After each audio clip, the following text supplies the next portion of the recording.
그 작가님 편집도 합니까? 아니 뭐 저를 편집해달라는 뜻은 아니고 편집할 게 뭐 있어.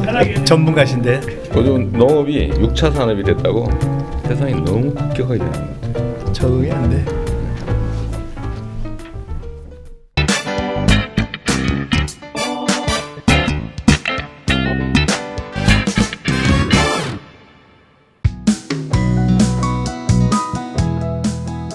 안녕하십니까. 민주연의 공부하는 대담 민주공대 김민석 다시 오는 인사 드립니다. 오늘 주제는 지방자치입니다. 지방선거가 이제 얼마 남지 않았고요. 대통령께서도 내년 개헌을 말씀하시면서 지방분권 이것이 핵심이다 이런 말씀을 하시면서 지방자치에 대한 관심이 굉장히 높아지고 있습니다. 민주공대 이제 4회째를 맞이하고 있는데 그간에도 아주 훌륭한 분들을 모셨지만 오늘은 더불어민주당에서 자랑스러워하는 스타이시면서 최초로 대선 주자급 인터뷰 2를 저희가 모셨습니다. 기초지방자치단체장이면서도 전국적인 스타로 우뚝 서신 이재명 성남시장님 모셨습니다. 반갑습니다. 네, 감사합니다. 뭐 그리 과찬까지 일부러 과찬을 한번 해봤습니다. 방송합니다. 아니 조금 전에 저희가 시작할 때 박원순 시장님 여기 안 계셔서 조금 죄송하긴 한데 이 박 시장님이 농사를 더 잘 짓냐 우리 이 시장님이 농사를 더 잘 짓냐 얘기를 하다가 두 분 다 농사를 잘 짓는 것은 분명하나 농사 지은 것을 파는 것만큼은 이 시장님이 더 잘 파는 것 같다에 대해서 저희가 대략 공감대를 형성했기 때문에 네네. 어떻습니까? 대선 후보에도 출마를 하셨고 최근에는 예능 프로로 확 또 뜨셨는데 뭐가 더 대중성 있게 도움이 되신 것 같아요? 양면이 있는 것 같습니다. 그러니까 아무래도 대선 경선에 참여했던 게 아마 국민들 입장에서는 기초단체장이 저렇게까지라는 호기심의 대상이었던 것 같고요. 처음이죠. 네네. 인지도 저런 사람이 있구나 이렇게 알게 된 게 대선 경선이었다면 그 후에 예능 프로 출연한 다음에는 그 뭐 재밌는 가까운 사람이네 이런 호감도가 많이 올라간 것 같습니다. 편하게 느끼는. 네, 그래서 지금은 어딜 가면 탤런트나 배우처럼 대선 사진 경선 찍자는 때까지는 사람들이 너무 뚫달린 많았어요. 이재명에서 네네, 이제는 편안한 이재명으로. 뭐 엉덩이 두드러지고 싶은. 사모님이 더 뜬 거 아니에요? 그 얘기는 안 해줬으면 좋겠어요. 아니 왜 역관계가 바뀌었으니까. 객관적으로 사실이긴 한데 네. 그게 잘못하다 보면 문제가 좀 생길 수 있어요. 공식석상에 저는 그 얘기 좀 하지 말아달라고 하는 건데 지금 안 그래도 뭐 당내 경선이 문제가 아니라 집안 경선부터 해라 뭐 이런 얘기들을. 아니 지난 대선 경선 때 제가 그 행사장에서도 네. 우연히 사모님 옆자리 한번 말씀드렸을 겁니다. 옆자리에 앉은 기회가 한두 번 있었는데 굉장히 해맑게 네. 그 경선이라는 현장을 아주 즐기시는 모습을 제가 봐서 네. 티가 없이 맑으시다 이런 느낌을 네. 제가 받았던 적이 있는데 그런 것이 그냥 전달이 된 거 아닌가 하는 그런 것 생각이 같아요. 들어요. 사실은 그 제작진들이 경선 때 쫓아다녔다고 하네요. 저희는 계속 부부 같이 다녔는데 저 부부 프로그램 내보면 재밌겠다. 그렇게 해서 경선 과정 다 쫓아다녔다고 합니다. 그러고 난 다음에 경선 끝나고 저희한테 이제 본격적으로 제안이 들어왔는데 제가 한 두어 달 하지 않았죠. 한 7월 가까이. 바로 그냥 오케이 한 건 아니죠. 왜냐하면 그 위험하지 않습니까? 예능 프로 중에서도 리얼리티 프로그램인데 24시간, 48시간 막 카메라 수십 대 설치해놓고 그중에 재밌는 요소만 뽑아내는 거니까 본질이 다 드러나죠. 사실 되게 두려웠는데 결국은 뭐 도박하는 심정으로 이재명답게 그렇습니다. 결단을 딱 하셨는데 뭐 기껏해야 죽기밖에 더 하겠냐 뭐 이래가지고 했는데 초반에는 많이 이제 비난 많이 받았고요. 근데 시간이 좀 지나면서 공감도가 많이 올라갔던 것 같아요. 오늘 뭐 지방자치가 주제긴 하지만 그거는 조금 이따 들어가고 좀 포괄적인 얘기부터 네. 들어가려고 하는데 정치인으로서 대선 출마를 경선이긴 하지만 네. 이제 해보신 건데 네. 집권이 뭐 눈앞에 보이는 그런 정당에서 네. 대선 출마를 해보니 나에게 얻은 것 교훈 그러니까 뭐 대중성 이런 거 말고 네. 교훈 역시 안 겪어보던 일이라 처음 해보는 일이라서 심리 통제 그러니까 마음 통제가 잘 안 됐던 것 같아요.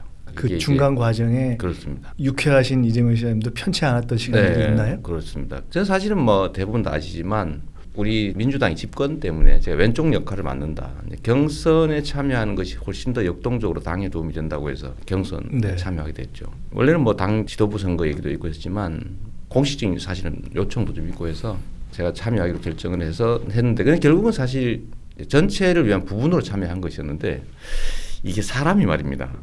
하다 어느 보니 순간에 하다 보니 견물생심이 견물생심. 네, 여기다가 결국 마음 수용이 많이 부족한 거죠. 그런 게 수용이 부족하니까 어느 순간에 아 이거 혹시 진짜 되는 거 아니야? 뭐 이런 생각. 근데 그러다 보니까 근데 어떻든가요? 그렇게 된 것이 내가 혹시 그런 것 때문에 어느 시점에는 조금 오버했구나 아니면 페이스 잃었구나 이렇게 복귀되는 게 있나요? 네, 그 손실을 많이 본 것 같아요. 제가 어느 순간에는 야 이게 진짜 될 수도 있겠다 생각을 순간적으로 좀 한 때가 있었고 또 한 순간에는 실제로 확 떴던 시기가 있죠. 네, 네. 뭐 그리고 주변에서 또 난리가 나니까요. 뭐 제가 혼자 절에서 수도하고 있으면 좀 덜했을 텐데 막상 이제 전쟁의 한복판에 서 있으니까 이제 주변 이런 데서 뭐 거의 전적으로 막 밀어붙이기도 하고 그러다 보니까 야 이거 진짜 한번 실제 도전을 한번 해볼 수도 있겠다라는 생각이 드는 순간에 제가 페이스를 잃어버린 것 같아요. 오버페이스하게 되고 그런 의미에서는 정치인 이재명에게 굉장히 중요한 교훈을 남긴. 그렇습니다. 저는 뭐 살아오면서 실패해서 더 많이 배우는 스타일이어서요. 이번 대선 과정은 제가 인간적으로나 또 정치적으로 성숙하는데 정말로 큰 도움이 됐습니다. 그 어느 순간 제가 반성했죠. 이거 내가 나 같은 사람이 진짜 되면 안 된다. 왜냐면 너무 불안정해질 수 있기 때문이죠. 이제는 그런 거를 이제 경험해본 사람이 되면은 좋겠죠. 큰 재산이 될 것 같습니다. 자, 이제 서서히 이제 좀 본론 쪽으로 조금씩 가보죠. 김대중 대통령께서 단식을 통해서 지방자치를 부활시킨 게 이제 95년입니다. 22년 지났습니다. 2017년 내년이면 이제 2018년인데 세부 사항으로 들어가기 전에 대한민국 지방자치의 현 수준을 한마디로 대략 어떻게 본다. 문제점이 핵심적으로 뭐다. 일종의 총평부터 한번 시작해 주신다면은 학생 수준으로 따지면 지금 한 중학교 입학할 수준 정도, 초등학교 맞을 정도라고 보여지고요. 저희 이제 수도권의 민주당 자치단체장들이 대거 당선된 게 한 8년 전쯤인데 지금 대개 재선들 하고 있죠. 그 8년, 7, 8년 기간 동안에 상당히 많이 성숙한 것 같습니다. 그렇죠. 그 이전 단계는 거의 유치원생 수준이었다고 보여지고요. 그 한 8년 정도 저희가 수도권에서 주로 민주당이 맡으면서 한 초등학교를 졸업하는 수준 같은 것 같은데 이제 중학생 정도가 되면 자율적으로 판단해야 되잖아요. 인생이 책임질 준비도 해야 되는데 문제는 지금 단계가 딱 그 단계인 것 같습니다. 부모와 같은 역할을 하려는 정부, 독자적 행동을 하려는 지방자치단체 이런 단계. 제가 감이 딱 오는데 말씀하시는 게 2010년 지방자치 선거입니다. 그때 저도 그 지방선거에 관여를 좀 했었는데 그 전까지는 95년부터 주로 광역자치단체 중심으로 해서 정치적인 공방에서 야당이 이기냐 여당이 이기냐 뭐 이런 정도였다면은 그때 탄생한 특히 주로 기초자치단체장들을 통해서 상당히 다양한 실험들이 이루어지고 탄탄해졌죠. 그 주민들과도 밀착됐고 그렇습니다. 새로운 실험도 됐고 그분들 중에 스타도 많이 나왔죠. 지금도 사실은 뭐 많이 있지요. 뭐 김영배 청장 같은 분이라든지 뭐 김영환 청장도 그렇고 광주의 민영배 청장 그렇죠. 다 그 콘텐츠들이 있는 분들이고 그렇습니다. 상당한 역량이 있는데 그 역량을 실제 실현할 장이 생겨났던 거죠. 기초단체라고 하는. 대통령께서 국회에서 시정연설을 하면서 개헌 얘기를 하시고 그중에 핵심을 지방분권으로 말씀하셨어요. 결론부터 얘기한다면 개헌에 대해서 어떻게 보십니까? 또 찬성하시는지 반대하시는지 핵심 내용은 뭔지. 지방분권 중심의 개헌, 자치와 분권이 강화된 개헌은 뭐 저는 과거부터 주장했던 바이고 최근에 이제 권력구조 문제보다는 지방분권 자치에 관심이 좀 많아지는 것 같아서 좀 다행스럽다고 생각합니다. 권력 구조에 관한 얘기로 이제 개헌 논쟁이 시작되면 이해관계 때문에 실제 합의가 거의 불가능한 상태가 되죠. 국민들은 식상하게 되고요. 근데 국민의 삶에 직접 관계가 있는 자치와 분권이 강화되는 것은 정말로 중요한 일이고 뭐 여기에 대해서는 크게 이론이 없기 때문에 오히려 방향이 좀 잘 잡혀가는 것 같습니다. 이건 어떻습니까? 약간 정치적인 얘기지만은 오히려 야당이 이게 별 득을 볼 게 없다고 생각해서 그런지 최근에 홍준표 대표가 지방선거 때 개헌할 필요 있냐 연동할 필요 있냐 뭐 이렇게 해서 조금 피해가려는 모습을 보이는데 저희가 최근에 저희 민주연구원에서도 여론조사를 해보니까 국민의 상당수가 좋은 개헌하자 기왕이면 지방선거 때 하자 권력구조에 대해도 일정한 어떤 것이 좋겠다는 공감대가 있는 것 같은데 그렇습니다. 만일 야당이 지방선거 때 개헌하지 말자고 한다는 것은 사실상 국민들이 바라는 이러이러한 긍정적인 내용, 지방분권을 포함해서 피해가자는 것일 수 있는데 만약 그렇게 나온다면 권력구조를 빼고라도 개헌을 지방분권 포함해서 해야 된다? 말아야 된다? 어떻게 보시나요? 선택지가 너무 많아서 사실은 그렇게 단순하게 결정하기는 어렵지만 권력 구조 문제는 저는 합의가 거의 불가능할 거라고 봅니다. 예. 왜냐하면 홍준표 대표를 중심으로 한 소위 이제 자유한국당 저희는 상당히 구체제의 유물이라고 예. 저는 보는 건데 이 세력들의 특성이 합리적 경쟁을 하는 게 아니라 불합리한 경쟁 속에 살아왔던 분들이어서 합리적 경쟁 체제를 만들 생각이 별로 없습니다. 예를 들어 선거구제 개혁을 통해서 국민의 그렇죠. 예를 들면 주권 의지가 제대로 반영되는 시스템을 만들면 손해 보지 않습니까? 왜냐하면 불공정한 구조에서 덕을 봐왔으니까요. 개헌 문제도 마찬가지로 개헌 이후에 자신들의 예를 들면 입지가 좀 강화될 수 있다고 하면 동의하겠지만 이게 합리적 구조로 바뀌면 손해 본다는 생각을 하니까 안 하려고 하는 것 같아요. 그런 상태라면 지방분권 개헌이라도 합의될 수 있다면 하는 게 좋다고 생각하는데 저는 그조차도 동의하지 않을 거라고 자기들에게 봅니다. 득이 안 된다고 생각하니까 뭐 굳이 할 필요 있겠냐 이렇게 보죠. 지방분권이 강화되면 그 사회의 시민의식, 소위 이제 주권자들의 민주의식이 높아질 수밖에 없고 그렇게 되면 불합리한 구조에 기생했던 소수 기득권 세력들은 자신들로서는 손실이기 때문에 잘 동의하지 않으려고 하죠. 지방자치의 세부 사항으로 들어가기 전에 어디선가 그런 말씀을 하셨어요. 제2의 최순실 사태를 막기 위해서도 지방분권이 심화되는 것이 좋다. 성남에서 그런 말씀을 네. 예, 하신 것 같은데 그게 어떤 뜻일까요? 분권이 중앙 권력의 부패를 방지하는 데도 도움이 될 수 있다. 이걸 네. 어떻게 설명할 수 있습니까? 정치학 교과서에 그런 얘기가 있다고 하죠. 절대 권력은 절대 부패한다. 유명한 얘기 아닙니까? 네. 권력은 집중되려는 속성을 가지고 있고 집중되면 부패하는 거죠. 네. 저희가 개모임 예를 자주 드는데 개모임도 일종의 대의체제 아닙니까? 개주 뽑아서 개돈 내고 운영하고 나중에 돌려받고 하는데 개 운영에서 부정이 생기긴 참 어렵습니다. 네. 쉽게 감시되고 개원들이 관심이 높기 때문에 엉뚱한 데 쓴다든지 하면 큰일 나죠. 바로 책임을 물을 수 있죠. 바로 해임하죠. 근데 국가라고 하는 큰 단위가 되면 느낌이 없어져요. 너무 멀고 너무 크고 그다음에 구성원 개개인 입장에서는 무력감을 느끼죠. 내가 뭘 할 수 있겠냐. 5천만 명에 한 명에 불과한데 이런 무력감과 열패감 때문에 관심이 떨어지거든요. 그게 바로 이제 권력이 남용될 여지를 만들어주는 거죠. 네. 그래서 사실 그 중간 단계로 지방자치라는 걸 하면 분권할 수밖에 없고 거기에 주민들이 직접 참여할 여지가 높아지고 또 가까워지고 또 이해관계가 직접 피부로 느껴지기 때문에 권력이 남용되거나 잘못 쓰여질 가능성이 그나마 줄어드는 거죠. 얼마 전에 저희가 내년 지방선거의 핵심적인 컨셉이 뭐가 될 네. 거냐를 정리해 보기 위해서 전문가 또는 관련자 몇 분을 모셔서 논의할 때 김영배 구청장이 오셔서 동네 민주주의가 상당히 중요한 이슈 중에 하나가 되지 않겠느냐 이런 얘기를 한 적이 있어요. 저희가 이제 얘기할 행정의 분권, 재정의 분권 이런 것뿐만이 아니라 작동 원리로서의 민주주의를 어떻게 강화할 거냐 하는 게 중요한데 그 얘기 조금 이따 한번 좀 해주시면 좋겠고요. 큰 틀로 또 재정 문제 잠깐 제껴놓고 국민들의 이제 이해를 돕기 위해서 주로 저희 더불어민주당의 당원들과 지지자, 시민들이 공부를 하는 오늘은 예능보다는 좀 교사로서 근데 교사가 재미없으면 잘 안 돼요. 재밌는 교사로서 네, 알겠습니다. 이 중앙 권한이 결국 집중돼서 지방자치의 난점이 있는 건데 지방에 실제로 이렇게 해보시면 중앙에서 여러한 권한들이 도대체 뭐가 이행이 핵심적으로 돼야 되느냐 이게 뭐 때문에 이게 일하기 어렵다고 하는 거냐 사람들이 이해를 잘 못하는 경우들이 있어요. 그 좀 구체적인 예를 한번 들어봐 주시죠. 예를 들면요. 성남을 보통 부자 도시라고 하지 않습니까? 도시가 부자인 건 맞는데 재정이 부자는 아니에요. 이해하기 어려우실 텐데 시민들은 도시 자체가 부자 그러니까 땅도 비싸고 자산 가치도 높으니까 세금을 진짜 많이 냅니다. 문제는 정부에서 세금을 많이 거친다는 이유로 지원을 해주지 않죠. 전국 단위로 보면 자체에서 거치는 세금은 엄청난 차이가 있는데 예를 들면 세금이 거치지 않는 곳은 국세로 다 보존을 해줍니다. 최종적으로 지출되는 금액이 비슷하게 맞춰요. 그러니까 전체 쓸 수 있는 돈은 차라리 국고 보조를 줄여서 그냥 비슷하게 맞춰버렸다 이런. 그렇죠. 왜냐하면 재정 자립도라고 하는 그거 아닙니까? 지출해야 될 금액 중에서 그 자체에서 거치는 게 얼마냐 이런 건데 성남시는 예를 들면 뭐 60%대, 예를 들면 어디 저쪽 시골 도시는 뭐 10%대 그러면 그 나머지를 정부 재원으로 채워준 거거든요. 네. 지금 성남시 한 해 예산이 어느 정도 되죠?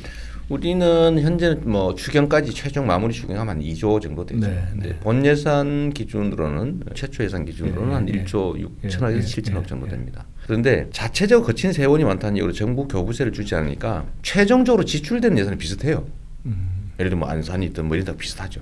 그게 도시는 부자고 세금도 많이 내지만 실제 정부 재정은 뭐 안 주니까 그걸 정부가 거의 조정 역할을 하니까요. 지출 예산을 맞추죠. 그런데 이게 문제가 있어요. 바로 여기에 쓰는 돈은 비슷한데 쓰는 돈의 성격이 완전히 다른 겁니다. 무슨 말씀이냐면 정부에서 지원하는 예산은 조건이 붙어 있어요. 이건 다리를 놓아라. 이거는 뭐에 써라. 자기 지정을 해주는 거죠. 그 예산을 아끼면 어떻게 되겠어요? 네. 그거 돌려줘야지. 왜냐하면 꼬리가 붙은 예산이니까. 그래서 자치단체들이 정부의 지원을 받으면서 예산을 집행할 때는 최대한 많이 쓰는 게 잘하는 게 돼요. 아껴 쓰면 내년부터 지원을 잘 안 해줘요. 평균적으로 아끼면 지원금 줄어들죠. 불용이 되니까. 예. 아니면 돌려줘야 되고요. 그러면 집행의 방식이 달라집니다. 그런 돈은 주는 대로 최대한 많이 쓰고 더 많이 받기 위해서 더 많이 써야 돼요. 그런데 예를 들면 정부의 지원이 없는 예산은 그냥 알토란 같은 거죠. 아끼면 딴 데 쓸 수 있어요. 자치단체장 입장에서는 소위 표를 얻기 위해서 정치하는 거 아닙니까? 그게 대의제의 본질이거든요. 그러니까 주민들한테 많이 혜택을 주면 표가 오니까 최대한 아껴 쓰게 됩니다. 아껴 쓰고 그거를 예를 들면 새로운 복지 예산으로 전환하죠. 자율적으로 쓰기도 하지만 그게 지혜롭게 쓴 것이 그렇죠. 된다 이거죠. 그래서 제가 자주 예를 드는 것이 두 명에게 돈을 1,000만 원씩 주면서 당신은 이런 용도에 쓰고 남은 건 돌려주세요. 했을 경우하고 당신은 이런 용도에 쓰세요가 아니라 어쨌든 최선을 다해 잘 쓰시고 나머지는 본인이 가지세요. 했을 경우에 얼마나 아껴서 잘 쓸까? 누가 더 잘 쓸까? 결론은 뻔하죠. 그래서 지방자치단체에 쓰여지는 예산의 성격이 정부의 지원을 받을 경우에는 가능하면 많이 낭비하는 쪽으로 가게 되고요. 지방자치단체에 자율권을 주게 되면 최대한 아끼는 쪽으로 가게 됩니다. 지원을 받더라도 자율적이냐 아니면 그렇죠. 꼬리가 달려있느냐에 네. 따라서 자율적이 될 때 더 주민에게도 좋다. 그래서 제일 좋은 거는 재원 자체를 정부가 세제를 조정해서 자치단체들이 걷어서 법적으로 나눌 수 있게 아예 고정을 해줘버리는 게 중요하고 그게 소위 얘기하는 국세와 지방세의 그렇죠. 조정이죠. 예. 재정의 성격을 바꿔주는 거죠. 예. 국세에서 지원해 주는 게 아니라 지방세를 늘리는 거죠. 그런데 지방세끼리 조정하면 되거든요. 예. 두 번째는 정부의 개입 정도를 최소화하는 게 오히려 예산 집행의 효율성을 높인다. 돈을 알뜰하게 쓰게 된다는 거죠. 그게 성남시가 가진 특성입니다. 박근혜 대통령이 저를 엄청 미워해가지고 네. 작년 연두 기자회견에서 저를 씹었단 말입니다. 뭐 청년배당 이런 거 돈 없어서 못하나 이런 식으로. 그게 작년 초죠. 초였던가요? 그래가지고 이제 뭐 무슨 수를 써서라도 막아라. 뭐 이런 게 문서가 나왔다는 거 아니에요. 최근에 정부에서 그렇게 지시했다. 근데 그렇게 하지만 저희는 그 얘기를 불복할 수 있죠. 왜냐하면 정부가 제재할 길이 없어요. 제재하는 게 그게 뭐 불법은 아니니까 기껏 하는 게 교부세를 덜 주거나 예를 들면 내사, 감사 뭐 이런 거 하는 건데 뭐 잘못한 게 없으니까 저는 버틸 수 있었던 거죠. 근데 예를 들면 정부의 지원을 받는 단체는 말을 안 듣는 순간에 불이익을 받으니까 시키는 대로 할 수밖에 없어요.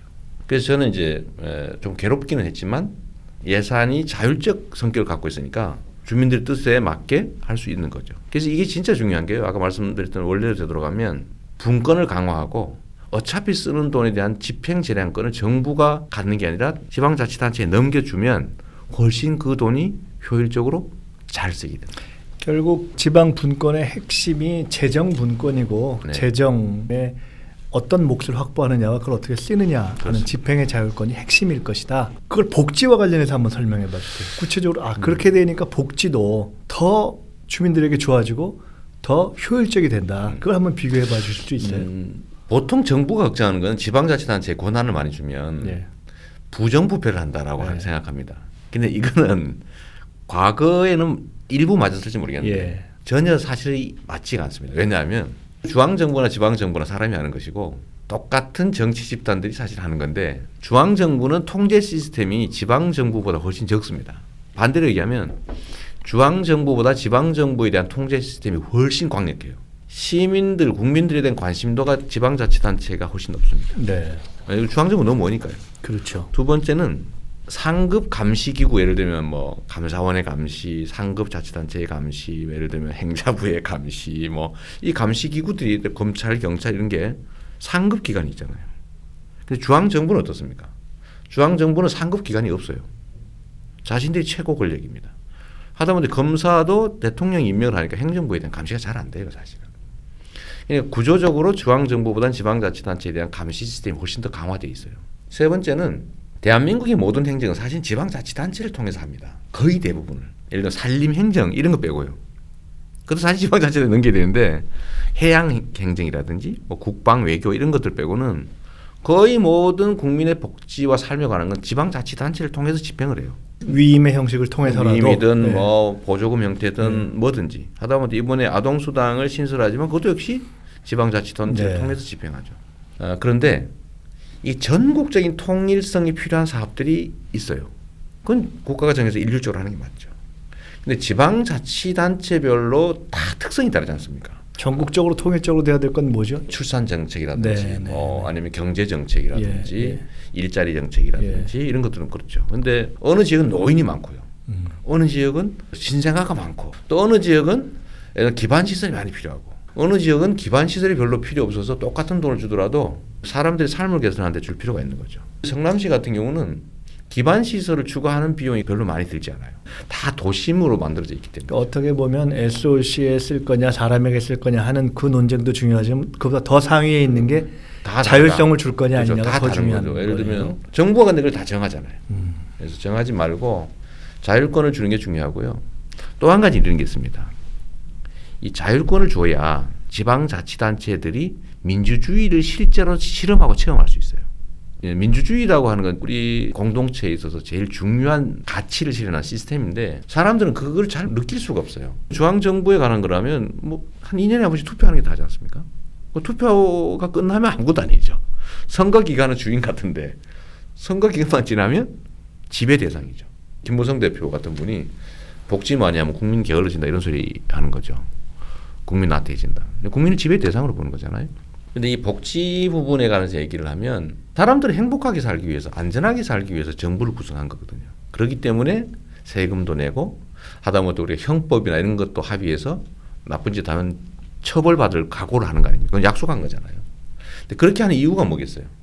스스로 안전하게 행복하게 더 나은 삶을 살기 위해서죠. 그래서 우리는 세금을 내는데 이 세금이란 원래 비용으로는 적게 쓰는 게 잘하는 거죠. 뭐 국방, 질서 유지, 뭐 외교 이런 부분은 필요한 범위 내에서 많이 쓰는 게 잘하는 게 아니라 필요한 범위 내에서 적게 써야죠. 왜냐하면 비용이니까. 그런데 국민의 삶을 개선하는 영역의 지출은 많을수록 좋죠. 그렇다고 세금 많이 걷어 쓰라는 얘기가 아니라 정해진 예산이라면. 복지라고 하는 게 국민의 삶을 개선하는 영역인데 비용보다 이 복지 지출을 늘리는 게 잘하는 겁니다. 사실은. 왜냐하면 국민들이 그거 하자고 세금을 낸 거니까요. 일부에서는 국민들이 낸 세금은 많이 써서 없애는 게 잘하는 거라고 하는 사람도 있어요. 왜 국민들한테 그걸 돌려주느냐. 국민들한테 돌려주면 버릇 나빠진다. 이런 얘기하는 사람이 있죠. 그건 민주주의를 부인하는 행위거든요. 주권자가 누구냐. 납세의 주체가 누구냐. 납세는 왜 하는가. 이런 질문에 대해서 지배자들을 위해서 하는 거라는 생각을 하는 사람들이 그런 말을 하는 거죠. 그래서 저는 복지라고 하는 거는 우리 헌법 34조 2항에 써져 있는 것처럼 국민이 요구할 국가에 대한 정당한 권리고 국가는 복지 확대를 할 의무가 있다는 그 헌법의 정신에 부합하는 거예요. 그래서 저는 그런 생각하죠. 복지가 과연 뭐냐. 퍼주는 거냐. 써서 없애는 낭비냐. 저는 그게 아니라고 보죠. 최근에 4차 산업혁명 얘기 자주 하지 않습니까? 이 4차 산업혁명 얘기가 되면서 지금 현재 있는 불평등, 네. 격차, 저성장, 유효 수요 부족, 그냥 구매력 부족. 이 모든 문제를 더 심화시킬 게 이제 소위 4차 산업혁명인데 이 모든 문제, 예를 들어 불평등의 문제는 실은 사회 발전을 가로막잖아요. 우리 사회가 가지고 있는 자산과 기회 이런 것들이 한쪽으로 지나치게 편중되면 그 자산과 기회들이 효율을 발휘하지 못하게 되죠. 국민들은 불행해지고 기회를 잃고 국가 전체적으로는 잠재력이 제대로 효율을 발휘하지 못하니까 침체될 수밖에 없는 겁니다. 이게 소위 평등의 가치 아니겠어요? 공정의 가치 이런 건데 이 문제를 해결하지 않으면 사실 우리의 저성장 문제나 발전의 침체 문제를 해결할 길이 없어요. 근데 그중에 우리가 복지 부문을 들여다보면 통계적으로 증명된 사실인데 소위 SOC 투자라고 하는 게 성장에 얼마나 기여하느냐, 고용에 얼마나 기여하느냐, 또는 교육에 투자하는 게 성장이나 발전에 얼마나 기여하느냐 이 통계가 있지 않습니까? SOC는 1위 되기가 어려워요. 투자한 만큼도 나오기 어려운 게 SOC죠. 그런데 교육 투자들은 되게 3, 4배 정도 효율이 있다고 보통 나오지 않습니까? 나오죠, 네. 통계가. 네. 우리가 일반적으로 얘기하는 것처럼 SOC에 쓰는 돈은 투자고 국민들의 삶을 개선하는 복지는 낭비나 소비다. 이렇게 생각하는 게 사실이 아닌 거죠. 복지를 늘려야 경제 순환이 실제로 이루어집니다. 중간에 말씀을 듣다가 이 얘기를 나중에 하기로 했는데 지금 한번 다시 해보는 게 좋겠다 네. 생각이 든 것이 분권하고 재정을 하면서 지방자치라는 것이 민주주의의 경험에 도움이 된다라고 말씀을 하셨던 네. 말씀이에요.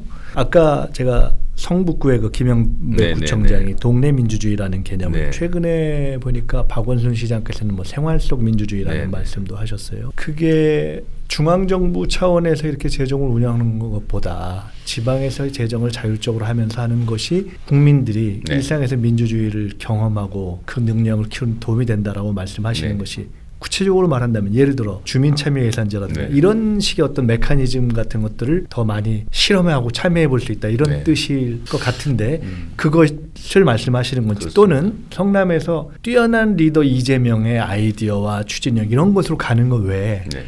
성남 주민들 일반의 어떤 네. 민주주의적 역량, 참여 예. 이것이 작동 원리로 더 많이 될 수 있도록 기여하신 그런 어떤 예를 들 수 있나요? 우리 사회도 매우 이제 그 유기체적 발전을 예. 해 나가야 됩니다. 예를 들면 사람하고 사회 공동체는 똑같은 거거든요. 사람도 예를 들면 머리도 똑똑해야 되고 심장은 강해야 되고 손발은 튼튼해야 되거든요. 그런데 이 각 부문들이 제대로 작동하지 않으면 정상적인 사람이 못 되는 거죠. 저는 정부 체제도 마찬가지라고 생각합니다.